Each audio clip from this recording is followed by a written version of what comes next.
Olá, bem-vindos a mais uma conversa.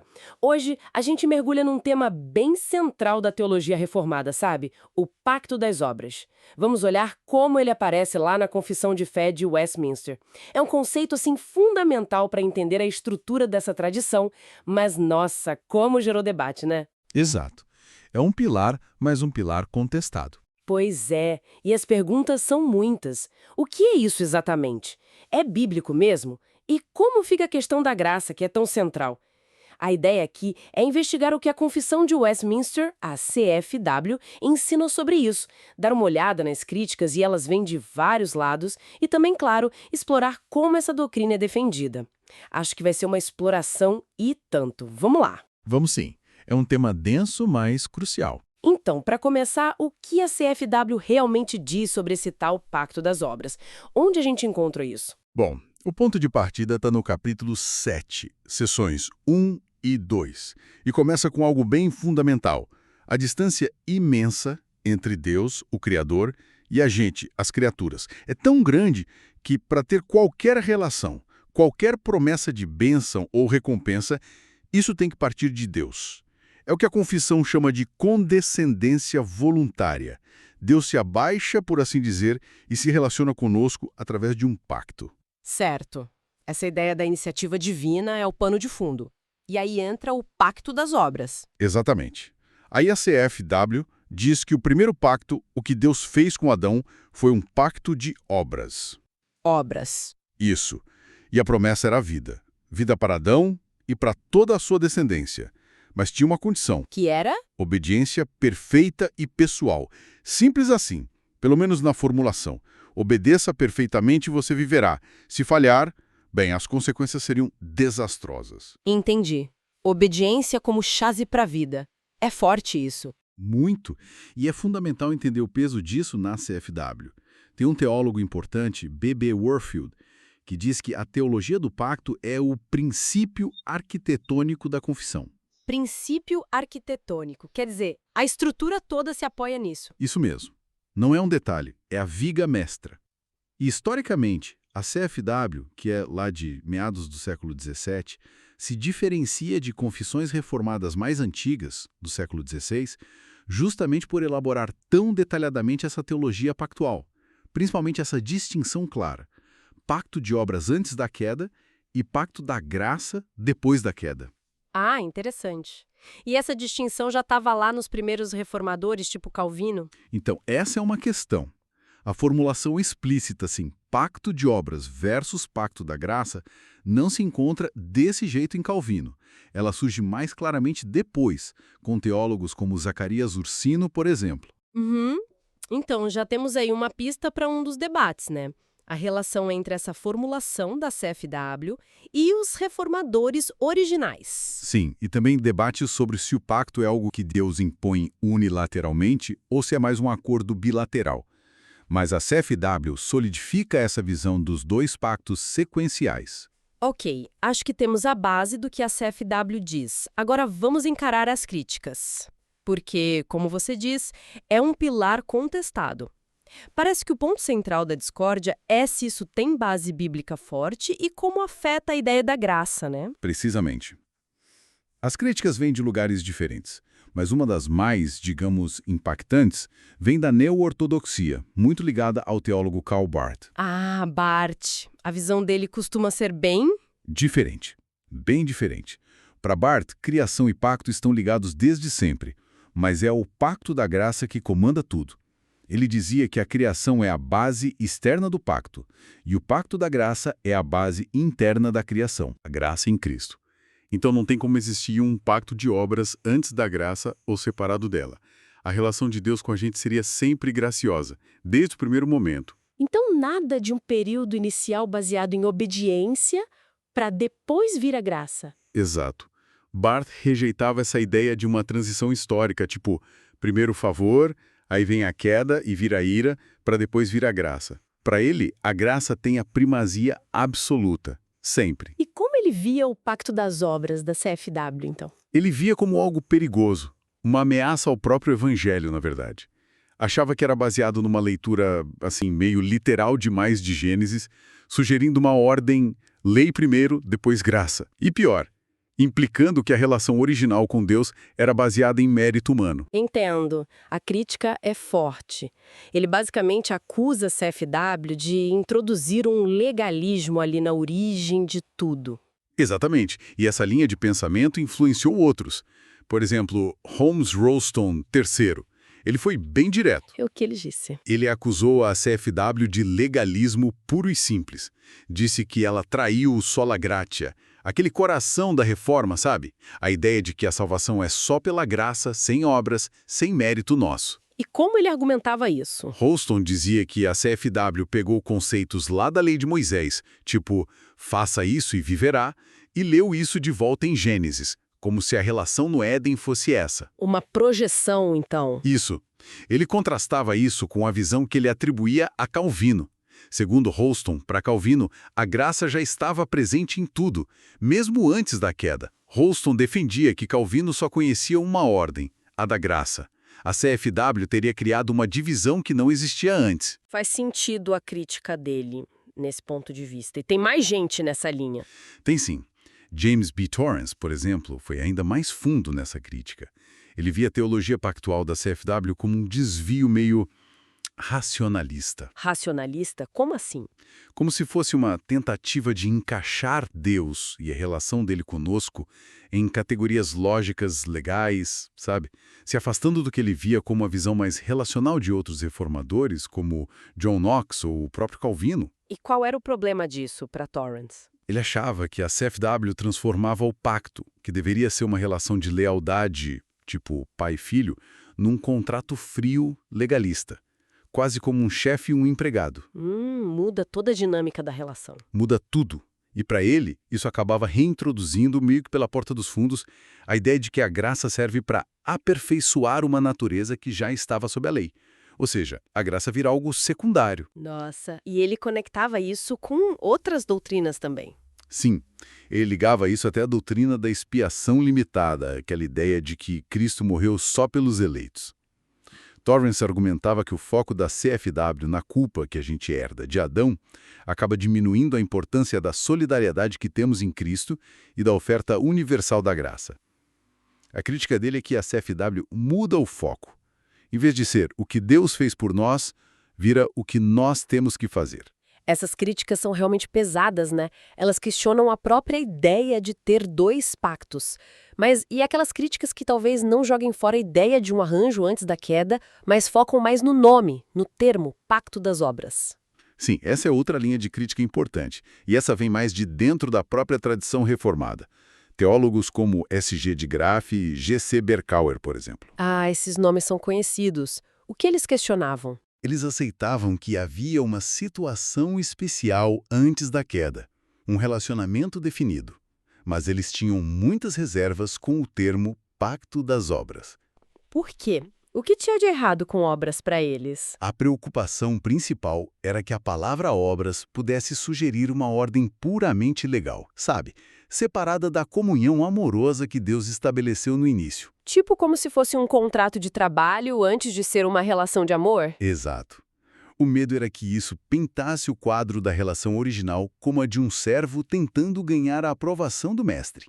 Aí a comunhão com Deus viraria uma recompensa pelo esforço, e não o presente inicial, o contexto onde a obediência deveria acontecer. Entendi. A ênfase muda completamente. Muda. Por isso, eles preferiam usar outros termos. De Graff falava em pacto de favor, por exemplo. Outros usavam pacto da criação. A ideia era enfatizar que o amor e a bondade de Deus vieram primeiro, eram um ponto de partida, não o prêmio final. E Berkauer? Berkauer também se preocupava com isso. Ele achava que o termo obras corria o risco de reintroduzir, mesmo que sem querer, uma mentalidade de mérito, algo que a reforma lutou tanto para combater na questão da justificação. Faz sentido. É uma preocupação com a nuance, né? Como a linguagem pode acabar distorcendo a ideia original da relação com Deus. Exatamente. A linguagem molda a nossa compreensão. E ainda nessa linha de refinar a compreensão, mas talvez sem rejeitar tanto, tem a posição do John Murray, certo? Um teólogo super respeitado na tradição de Westminster, mas que também tinha suas críticas pontuais. Isso. Murray é um caso muito interessante. Leal à confissão, mas crítico desse termo específico. E qual era o ponto dele contra Pacto das Obras? A objeção principal de Murray era tanto linguística quanto teológica.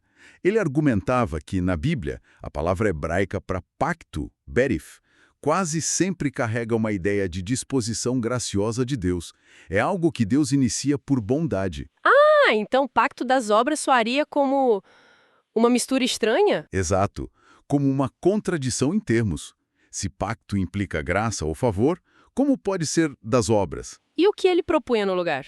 Ele preferia chamar o arranjo antes da queda de administração adâmica. Administração adâmica? Sim. Ele notou que a Bíblia não usa a palavra pacto explicitamente para descrever a situação de Adão antes da queda. Ele reconhecia, claro, que Adão tinha um dever de obedecer, isso vinha da própria criação. Mas ele via a proibição específica da árvore, lá em Gênesis 2:17, como centro de uma administração especial. Uma administração imposta por Deus. Com que propósito? Isso, divinamente imposta, como um teste concentrado, digamos assim. E aqui vem um ponto muito importante na visão de Murray. Ele acreditava que essa administração continha uma promessa implícita, mas graciosa, de vida confirmada. Graciosa? Mesmo antes da queda? Sim, no sentido de que alcançar um estado de vida seguro, permanente, não era algo que Adão pudesse exigir por direito natural. Era um favor, uma bondade extra que Deus oferecia soberanamente dentro dessa administração específica. Entendi. Então, ao evitar a palavra obras, Murray queria destacar esse elemento de favor, de algo não merecido que estava em jogo ali. Exatamente.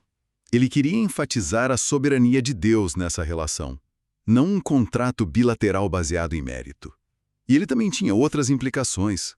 Rejeitava a ideia de que o pacto com Moisés no Sinai foi uma espécie de reedição do pacto das obras. E sobre Cristo? Como ele via a relação da obra de Cristo com Adão? Ele afirmava, claro, que a obediência de Cristo cumpre o dever que Adão falhou em cumprir. Mas fazia questão de dizer que as condições eram radicalmente diferentes. Não era simplesmente Cristo fazendo o que Adão deveria ter feito nas mesmas condições. Ok, ufa! As críticas são mesmo bem variadas, né? Vão desde questionar se existem dois pactos, até a adequação do nome Pacto das Obras, a relação disso com a graça e essa questão delicada do mérito. Agora, a pergunta de 1 milhão. Como a visão tradicional, a da CFW, responde a tudo isso? Aqui a defesa entra em campo. E geralmente começa reafirmando a importância da distinção. Pacto de obras e pacto da graça. Por que manter essa distinção é tão crucial? A defesa argumenta que essa distinção não é só uma invenção de teólogos, mas que reflete a própria história que a Bíblia conta. Criação num estado original. Queda, uma ruptura real. E redenção, a restauração em Cristo. Faz sentido. Acompanha a narrativa bíblica. Exato. E aí, a crítica a visões como a de Barth é que elas acabam achatando essa história. Não levam a sério o impacto devastador do pecado e a mudança real que ele causou na forma como Deus se relaciona com a humanidade. É preciso distinguir a comunhão original da restauração que vem depois em Cristo. Certo. Mas e a acusação de legalismo? De que o pacto de obras ignora o favor de Deus no início?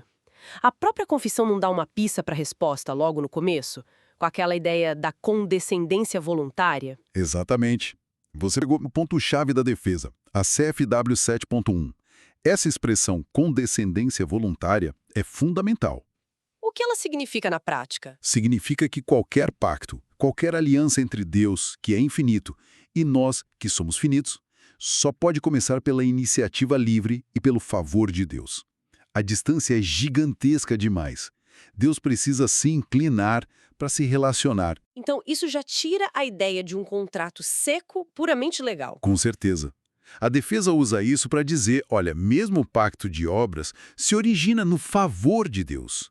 Deus estabeleceu comunhão com Adão, que Lucas até chama de filho de Deus antes de dar o mandamento da árvore. Já existia bondade, já existia favor na criação e na relação inicial. Mesmo que não seja a graça no sentido de perdão para pecadores, né? Isso. Não é a graça como misericórdia para culpados, porque ainda não havia culpa. Mas era favor, era bondade merecida. Deus se relacionando com a sua criatura por pura bondade. Ok, então a condescendência divina é o ponto de partida. Mas e o nome? Pacto das Obras. As críticas de De Graaf, Berkouwer, Murray sobre o termo, elas não têm um ponto? Tem sim, e os defensores mais cuidadosos da CFW reconhecem as limitações do termo. Usado sozinho, Pacto das Obras pode mesmo dar uma ênfase muito grande na condição, na obediência. E aí? E aí que termos complementares são vistos como úteis. Falar em pacto de vida, pacto de favor, pacto da criação, ajuda a dar uma visão mais completa, a ressaltar a bondade de Deus que estava lá desde o início. Mas então, por que manter Pacto das Obras? Qual o valor dele? O valor, segundo a defesa, está em algumas coisas. Primeiro, ele realmente enfatiza a condição central que está lá em Gênesis 2, a obediência. Deixa claro que a comunhão e a vida prometida dependiam de uma resposta de Adão. Certo, a condição era real. Era real. Segundo, e talvez o mais importante, o termo pacto das obras ajuda a traçar uma linha bem clara.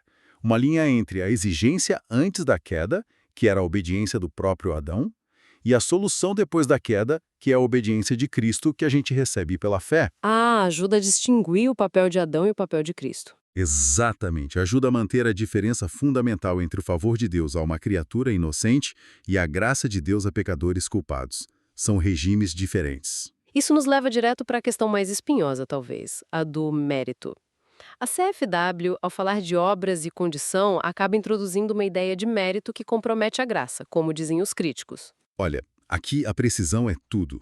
A teologia reformada clássica, que a CFW representa, rejeita com toda a força a ideia de mérito estrito, aquele mérito que colocaria Deus em dívida conosco pelo valor da nossa ação. Ninguém merece nada de Deus nesse sentido absoluto, certo? De jeito nenhum. Deus não deve nada a ninguém, tudo que recebemos é dom.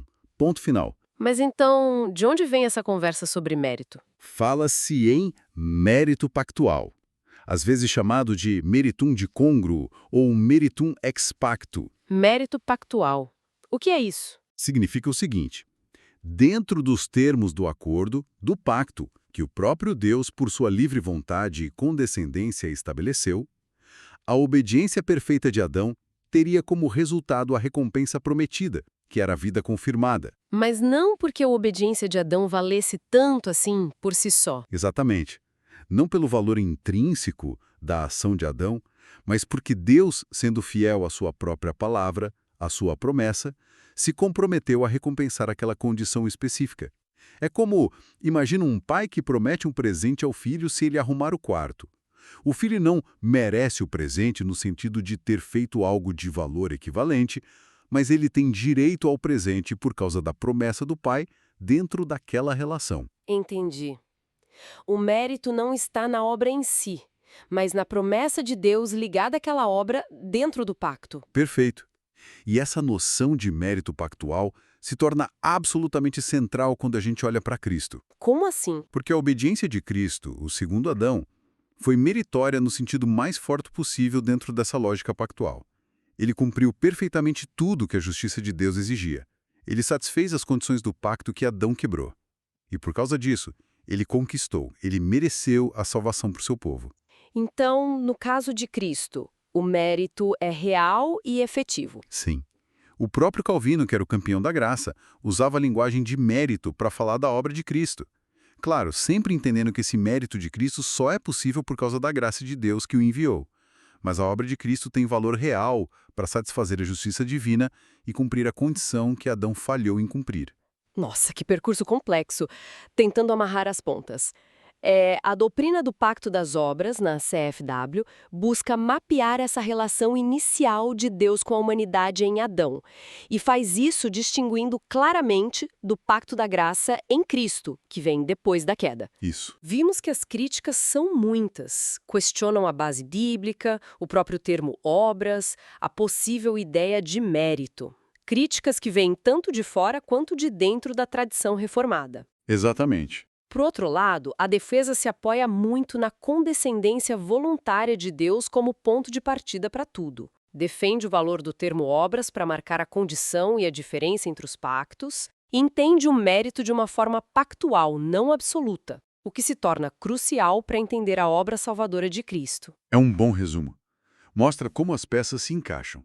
tanto na crítica quanto na defesa. Parece que a chave é mesmo não simplificar demais, né? Manter as nuances de cada lado. Sem dúvida.